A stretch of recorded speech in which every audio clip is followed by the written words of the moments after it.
We are in the last more or less 30 or 40 minutes of the conference, and you can see in the last version of the program many speakers, but we will be quick, fast, and efficient. Usually what we are doing at the end, that we try to put together the main essence of the conference. We are doing the same, not even today, but in the coming days. We are putting together all the presentation with a very short summary. We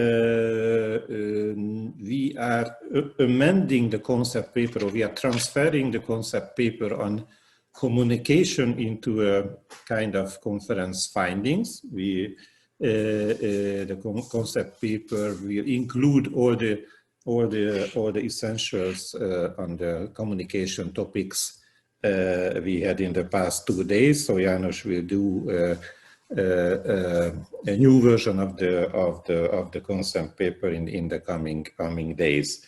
We also do the new version of the recommendation of the pandemic. As you know, that after the 3 online sessions, we already had a good set of recommendation. So it also will be amended. We put together also, we do a little bit shortenings on the recordings of this conference. So all in all together, we hope that it will be ready in the next 2 weeks, and we are sending out all the materials together, and most probably a newsletter, ACEEEO newsletter will be made available all of you with all the information about this conference. So, but let's do a short sum up of the roundtables. So first, I would like to ask my old friend Arnis Cindars to sum up with the first roundtable discussion. All you have 2 or 3 minutes just to highlight the main findings. Hello. Yes, please. Today my task is to briefly recall what we talked about yesterday in the first roundtable discussion. We had 2 wonderful speakers, Mr. Hassan Kessai and Cornelia Bassad, and 2 very informative presentations. I want to say a big thank you to Mr. Jan Schmitz from the ACEEEO Secretariat, through whom this report has been prepared. Let me continue in Russian. Use possibility translate speech. Первым спикером был господин Хасан Кessai. Его презентация была на тему «Как сохранить доверие к выборам, роль избирательных комиссий». В презентации вопрос был рассмотрен с точки зрения политики, что дало интересное понимание того, как избирательные органы могут способствовать укреплению доверия к выборам. Во-вторых, спикер представил работу ООН в оказании помощи в проведении выборов, подчеркнув, что техническая помощь на сегодняшний день является основной формой помощи, и представил основные принципы работы ООН в оказании помощи в проведении выборов. В-третьих, доверие – это ключевая особенность. Как подчеркнул господин Цесяй, настоящая мера выборов, измерение, мера, вызывает ли они широкую общественную уверенность в процессе и веру в результат. Граждане должны верить в то, что результат отражает их волю, и построение этого доверия с самого начала является важным основным шагом. Ключевой приоритет и фокус рекомендаций Объединенных Наций. Однако он подчеркнул, что доверие к выборам формируется не только качеством избирательного процесса, но и политическим контекстом. Таким образом, избирательный орган, конечно, играет важную роль, но политики и другие заинтересованные стороны также играют важную роль. Можно повысить доверие путем систематического общения целенаправленное общение с группами меньшинств, а также через традиционные и новые формы коммуникации. И что еще подчеркнул, так что самые важные изменения в отношении COVID-19 заключаются в том, что избирательные комиссии должны сообщать, информировать не только о том, как они обеспечивают честные выборы и процедуру выборов, но и вопросы, связанные с здоровьем, вопросы, связанные с защитой от COVID-19. Второй мой уважаемый спикер, господин Корнелио Посад из Молдовской Центральной комиссии, представил нам презентацию, которая заставила задуматься, углубиться в вопросе участия молодежи на выборах и роль избирательного органа в способствовании этого вопроса. Один из основных выводов господина Посада следующий. В настоящее время информация играет решающую роль в нашем мире. Она может помочь вам в достижении наших целей, но также может навредить вам. В этом отношении очень важно определить и проанализировать ваши целевые группы. Молодые избиратели – одна из важнейших целевых групп в Молдове и других странах, конечно. По статистике это самая недопредставленная группа, как избиратели. И коммуникация играет ключевую роль в общении с молодыми избирателями. Господин Посад представил интересный и образцовый новый способ общения ЦИК Молдовы с молодежью. Ну, я думаю, что этому примеру следует учиться, ему следует нам следовать и всегда держать молодых наших избирателей в фокусе нашего внимания. Спасибо большое. Thank you very much, Arnis. We missed the first, or at least the English version. We missed your first point, but of course we put into the summary so everyone would have a chance to read it. Thanks so much again, Arnis, and thanks so much also to Hassan and Cornelio for their contribution. I would now ask Laura, who was moderating the roundtable discussion number 2, which was dealing with the role of the media in the electoral communication. Laura, please. Thank you, Derzhot. And yes, yesterday we had roundtable 2, in which we had 3 wonderful speakers. Dr. Gabor Polyak, and he talked about 3 pillars of an illiberal media policy, about undermining the independence of organizations, overseeing private and public media, manipulation of access to the market resources necessary for media market activities, manipulation of the information environment by controlling the access to public information and the political agenda. Speaker talked about the sources of information, print, media, online, about the effect of propaganda and political propaganda indicator. The second speaker, Ingrid Bickel, talked about different roles of women in the political and electoral life, voters, candidates, electoral administrators, party supporters, elected representatives. Ingrid says that the full and equal participation of women in electoral and political processes is still far from being achieved. And to reach gender parity in parliaments will it take 46 years. Female in politics are increasingly turning to social media to reach out and engage their electorate and overcome marginalization. In the world, we have such problems like silencing women's voice, discouraging women from exercising their political and civic rights, discouraging women from according to various positions in the electoral and political environment. 4 worrying trends: increase in gender-based disinformation and online aggression, limited to no reaction from the platforms, less women occupying leading positions with EMBs. Ingrid says that social media companies have not full responsibility for outcomes of their products. More research is needed on the online gender disinformation and violence online. Almost no resources are dedicated to understanding how this phenomena affects women in elections and politics, and to subsequently informing the measure. EMB should adapt the general communication plan to address the general disinformation issue. And it's important to mention, Inger says, that we cannot lose critical thinking. Social media is not a source, it's a symptom and must be addressed accordingly.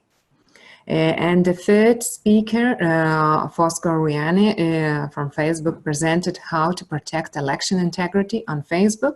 He said that around the world, working more than 35,000 people on safety and security, 3 times as many as 2017. They added more transparency to help people understand more about pages they follow, including the primary countries they are managed from when the page was created, if it has changed its name. Representative informed that authorization required to run ads about politics or elections.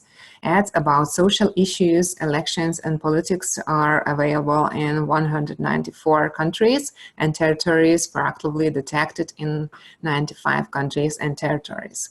FOS confirmed how to manage disclaimers, how ads are reviewed, how to find ad in the Facebook library, how to get ad library report. He mentioned that the report is available in the European Union, United Kingdom, Canada, Ukraine, Israel, United States, India, Singapore, Taiwan, Argentina, and more countries. And Facebook representative said that they rolled out access to our ad library globally, so regulators, journalists, watchdog groups, and people can analyze ads about social issues, elections, or politics, and help hold advertisers and Facebook accountable. So that's all, and yeah, I want to say actually a huge thank you for these wonderful days, for the great time, for interesting and of course very useful information, for experience, and thank you Sakartvelo for an amazing time with colleagues. And yeah, all the best from sunny Vilnius. Yeah, thanks so much, Laura. The sun is shining still in Budapest, and we expect 30 degrees during the weekend, so we still have a summer in Central Europe. I have to say that maybe the title of your roundtable was misleading, because that was almost none of the speaker was strictly speaking about the title, the role of the media in the electoral communication, but I think those 3 presentations were absolutely unique anyway. So regardless what's written on the top of the session, so this would be our let's say largest problem. So we would definitely miss this representation anyway. So many thanks to you and all the speakers during this roundtable. I would turn to Ellen to sum up the roundtable discussion 4, which was, I think, on the topic. So it was about the disinformation. So please, Ellen. Thank you very much, Zsolt.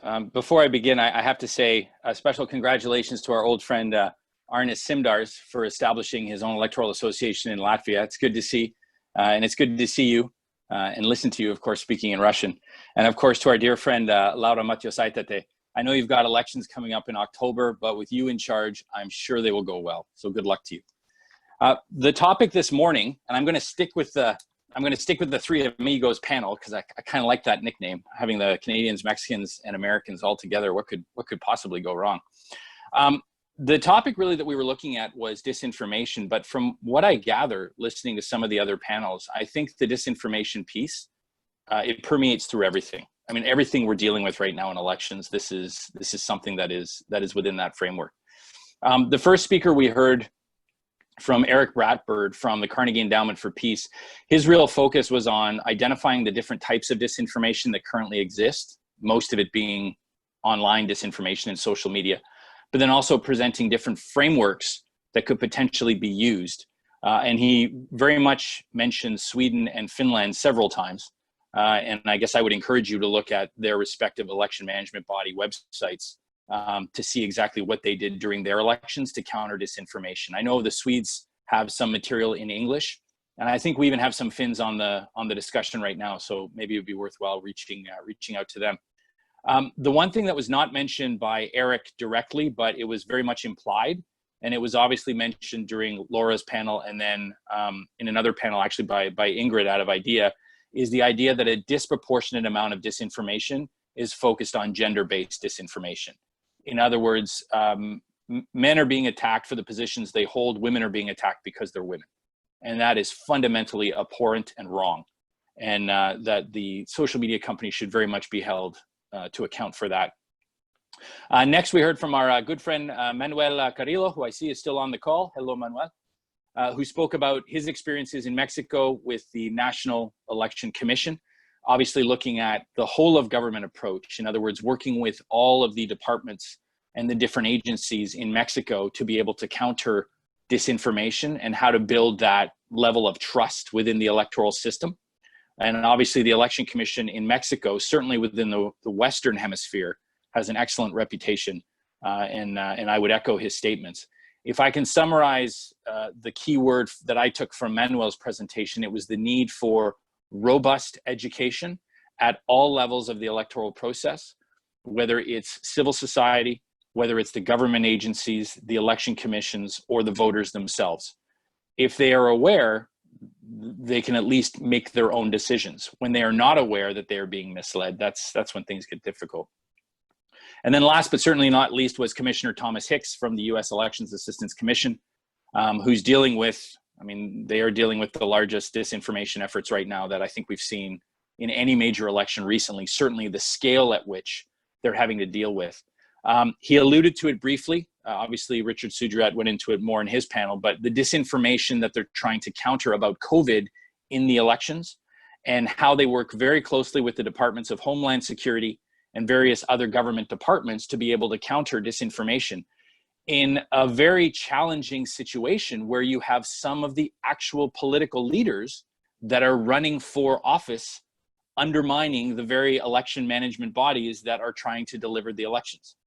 So instead of it being an external actor that's trying to sow disinformation, you actually have it happening domestically, which is a huge challenge. Collaboration was the key for him, which included collaboration with the social media companies. So in summary, the key takeaway I took about countering disinformation, one, education is the key.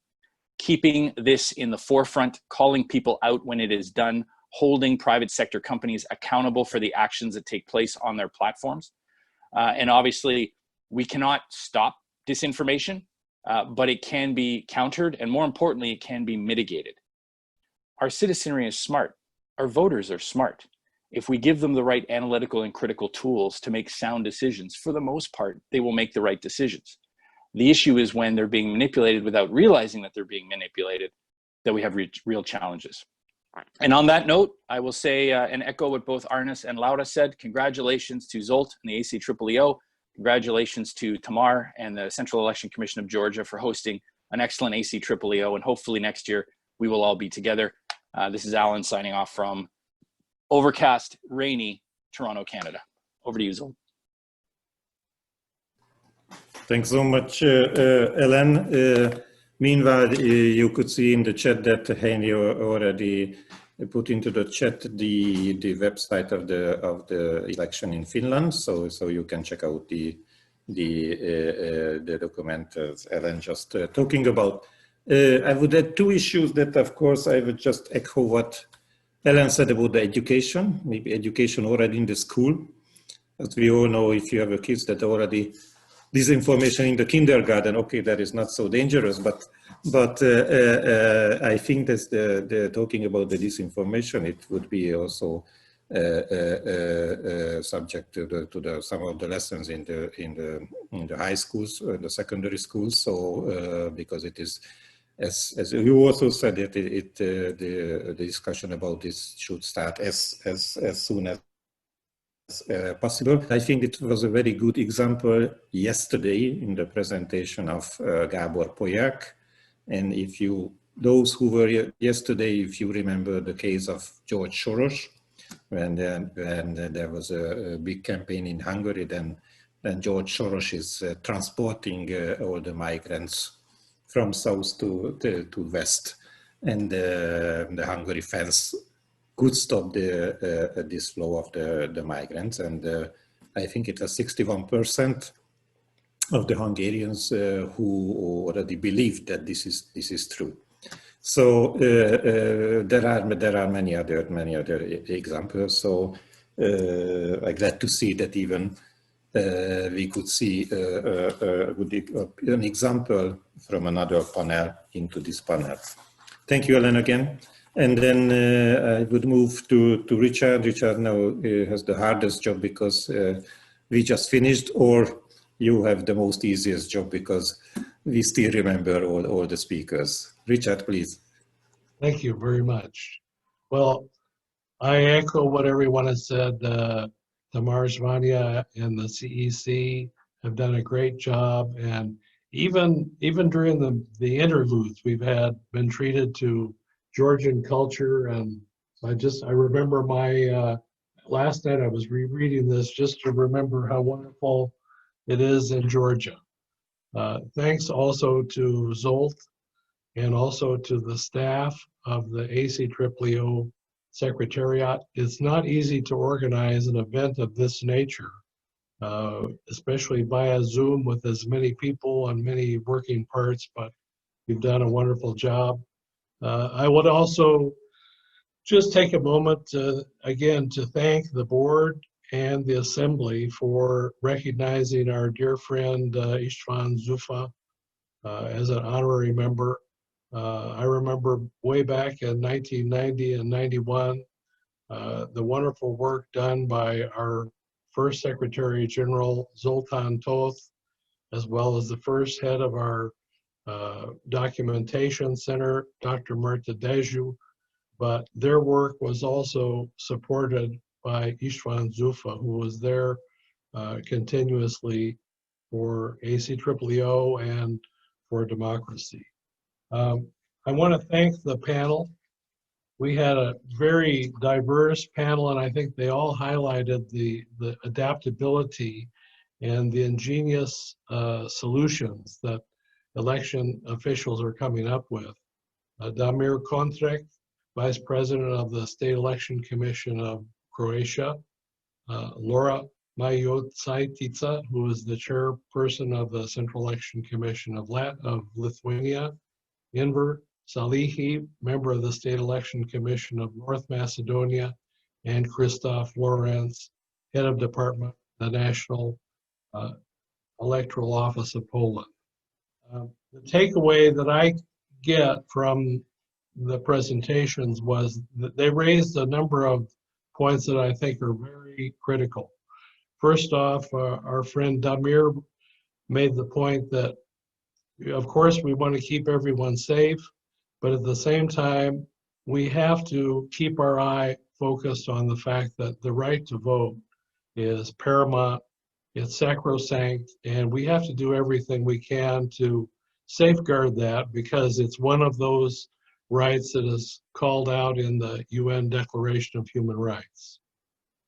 Laura brought up a very fascinating point about the challenges, not only the logistical challenges of dealing with organizing elections during pandemics, but there's a facet of this that has not really been emphasized enough, and that is, well, how do political parties and how do campaigns fit in? And it's important to have the media and all the other stakeholders, but in some ways, if there isn't a way that candidates can communicate and connect with voters, then the democratic process really suffers. So I think she raised some very interesting and provocative points on that, and ways that candidates and campaigns can deal with that. Our friend from North Macedonia, Enver, he raised a very important point. Another thing that I think has been greatly overlooked throughout the whole pandemic. Yes, there's all kinds of precautions, health-related and other things that are being taken in order to address the pandemic.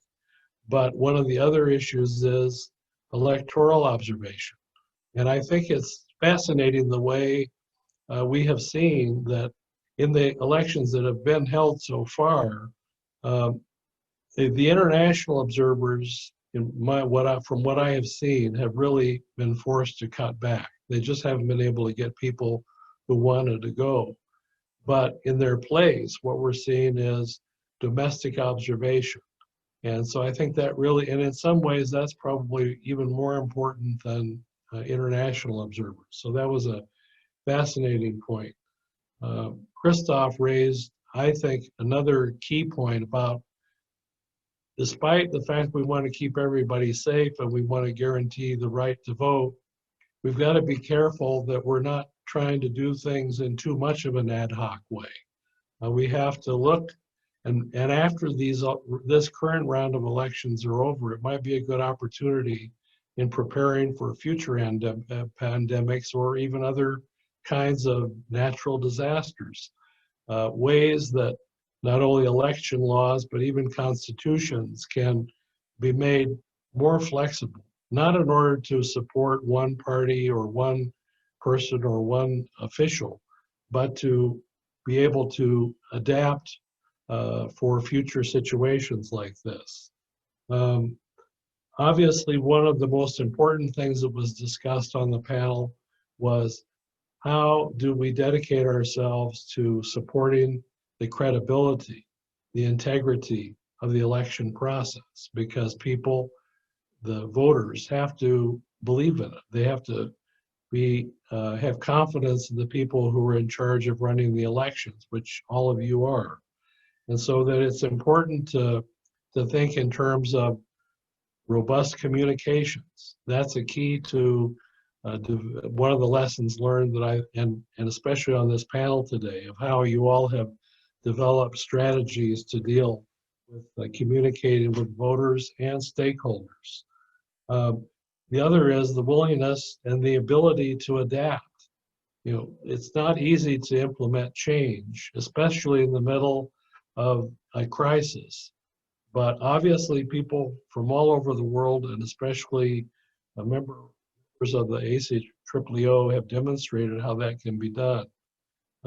Issues of, one of the other concerns that Laura raised was the potential impact of all of these changes and of COVID-19 on voter turnouts. And that's a very real concern. I think the very first election that was held right when the pandemic first broke in Europe were the local elections in France. And they did a splendid job in responding, the election officials there. But unfortunately, the turnout was only, for the first round in particular, was only 45%, which is like one of the lowest that they've ever had. So I think here on this panel, we've heard the elections that have been held have had very good turnout. So it shows people are dedicated to the process. And again, above all, we have to keep our focus on safety. Safety for the voters, safety for the poll workers, safety for all the other stakeholders that are involved in the election process. So it's, I think the panel has really done a wonderful job of underscoring the fact that in order to deal with this pandemic, it has required people to really step up to the plate. And I think one of the things that we all are conscious of is that we don't want people to get sick, obviously. We don't want, but we also don't want democracy to become a victim of COVID-19. We have seen in some countries, politicians have perhaps gone way over the line and in fact have tried to exploit this issue for their own purposes. And for that reason, the work that you all are doing in communicating with your stakeholders, with your voters, is the best way that we can guarantee that we can not only keep the voters safe, but we can also keep democracy safe. Thank you. Many thanks, Richard, for your summary, or even it went over the summary. I think it's we can also take it as a summary for the whole conference as well. Many thanks to you. Of course, it will be included into the package of the summary as we discussed. Before we really close, I would give the floor to the Vice President of the IFS, not for the closing remark, it's more, I think it's a greeting remarks from our partner organization, IFS. We expected Bill Hibel, a board member, to join us. He couldn't, but Michael followed the whole conference. So please, Michael, take the floor. Thank you very much. Dear colleagues and friends, on behalf of Bill Hibel, the esteemed former chair of the board of directors of IFS, who has been a frequent participant of ACEEO conferences over the past 2 decades, I am pleased to present his remarks. In the words of Bill Hibel, honorable colleagues and friends, I regret I'm unable to be with you this afternoon, but I want to commend the CEC of Georgia and its chairwoman and the ACEEO Secretariat and its Secretary General and all the members of the association for organizing this year's conference during the pandemic. In these trying times, we are all facing personal and professional challenges. Such difficulties often bring out the best in us, and I think you have demonstrated with this conference that, and your efforts to protect and defend democracy really show that it is bringing out the best in us. I want to compliment all the presenters and discussants that have made this year's conference an enriching and rewarding experience. A forum like this that involves professional exchange and learning is really more important than ever. Like you, I look forward to the opportunity to meet face-to-face in next year's conference, when the association will celebrate its 30th year. It is my hope that we will come together once again to greet each other and to recommit ourselves to the cause of democracy and elections that unites us all. With that, thank you very much.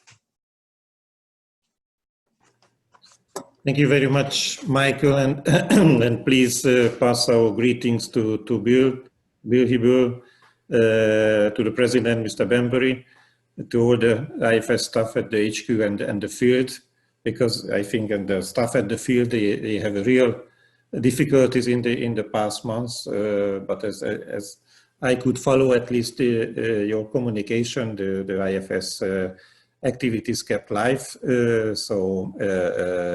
even you delivered a very good paper, I think, on the pandemic and the series of online meetings as well. So I think this is a must to read for all of us and must to follow. So many thanks to the IFS effort as well.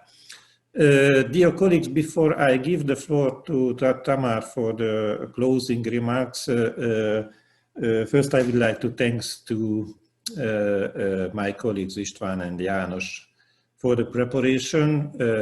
Also would like to thanks to Tamar, the other Tamar and many Tamar in the Georgian Central Election Commission, so all the colleagues in the Georgian Central Election Commission who was supporting this event or prepare this event. I would like to thank also to the work of the interpreter. Many thanks also for all the participants who took your time, because although we are not traveling, it seems that even we have less time than before. So, and I think this is also our common understanding that even following an online conference is even much harder than being there physically. I have to say that with my colleagues, we were investigating a possibility to put together let's say a visual conference, because you might know there are some softwares or applications which allows you to feel yourself like in a conference. So there are virtual meeting rooms, virtual bilateral rooms, and so on and so on. But at the end, we dropped the idea, because even we have this so fancy solution, we are still missing a lot.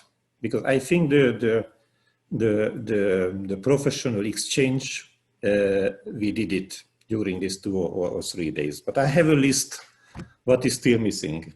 So we are still missing a real coffee break, when we can talk to each other about the election, the weather, the families, and any other interesting topic. We are still missing the excursions, getting more about the culture, about Georgia or any other place when we plan to go. We are missing the dinners, or the dancing after the dinners, because this is also a very good possibility to talk to each other. We are even missing to drinking each other, maybe missing getting drunk each other, but not so many times happen, but sometimes this happened as well. So I think at least this is my estimation, that at least 50% of any conference, this is let's say an informal part, when even during this informal part you can gather maybe much better information than during the formal part. So this is definitely missing. So I do really hope that this was an exception, and next year we have a physical conference, so we can meet in person. We don't know when, because then where, because when and where.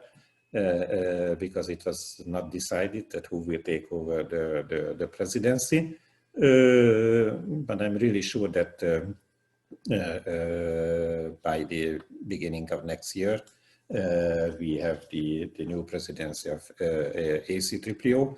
And of course, there is always a possibility to organize a annual conference like this. But of course, this should not be our preference. Even a hybrid conference, maybe it's of course it sounds better, but I do really hope that we can see each other next year. So before Tamar take the floor, I would ask you, if you have a camera, please switch on your cameras as well, just to take a group photo for this day while Tamar is speaking.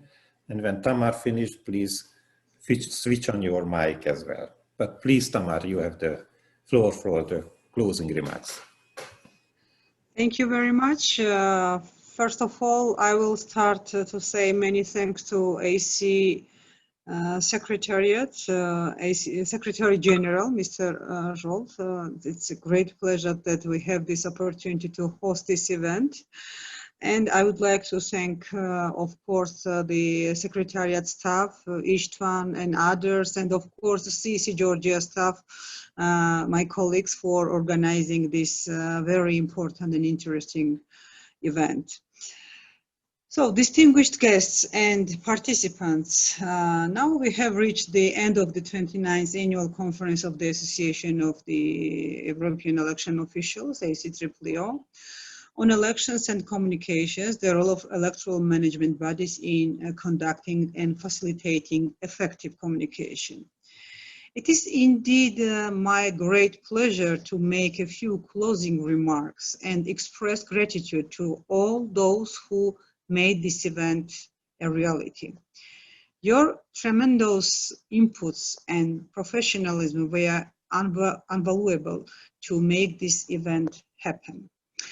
I would like to convey my special thanks to all participants, particularly those who delivered the outstanding presentations on the key aspects of effective communication, but also moderators, prompting in-depth discussions among the attendees on the subject.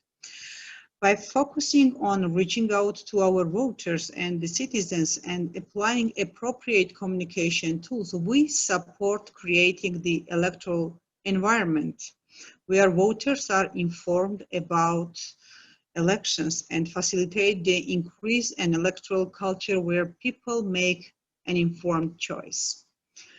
Roundtable discussions regarding external communication, role of the media in electoral communications, displayed interesting opinions of how to best interact with one of the key stakeholders so it can spread through its channels the right messages to the audience and why it is significant to have good relations with media.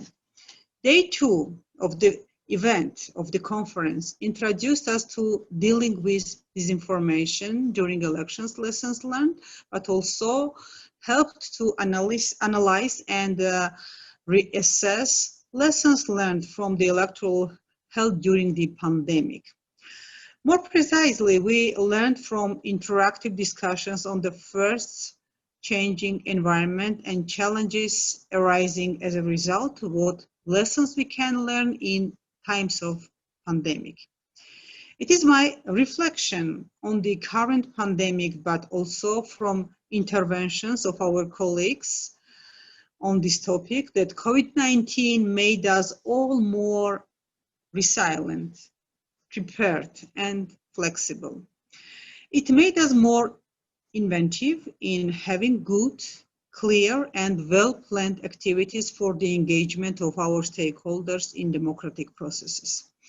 No doubt, by sharing our experiences, we aim to find the most balanced, successful, and relevant practices we can adjust to our local needs and make our electoral system more effective, up-to-date, and ready to address the challenges of the contemporary world.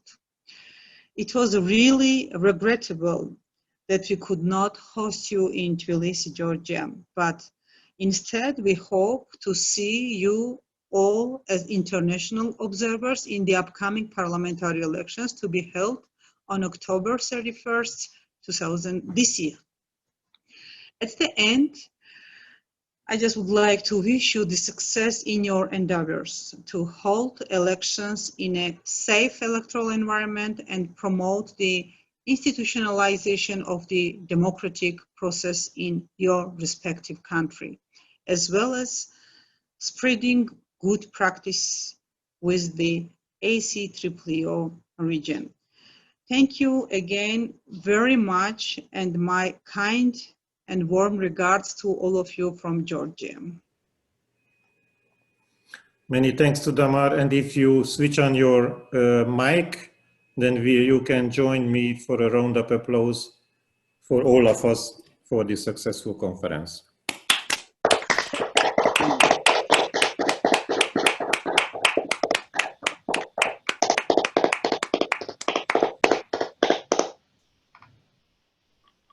Stay home, stay healthy, and stay with the ACEEO. Goodbye. Thank you very much. Thank you. Bye. Bye. Goodbye. Arrivederci. Arrivederci.